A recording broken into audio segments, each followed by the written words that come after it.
In for 4. Hold for 4.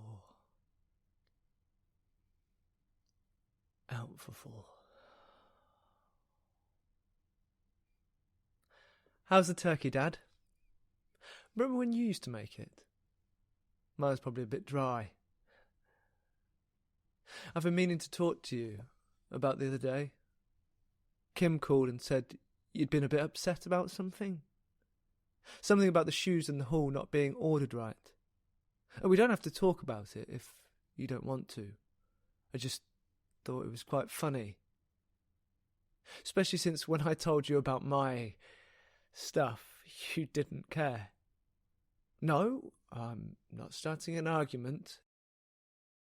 I was wondering if there was anything you wanted to say to me. Because I'm looking at you and your distant eyes and drooping face, and all I can think is we're so close. We're so close to phone calls every evening and having dinner together every Friday and being a proper family again. But you're being so stubborn and we don't have much time. And I'm sorry. I want to be over it.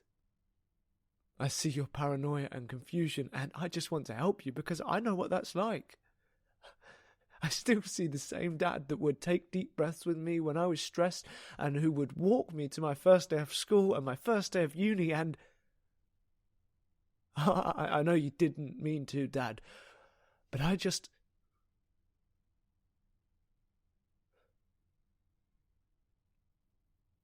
It's okay. Thank you.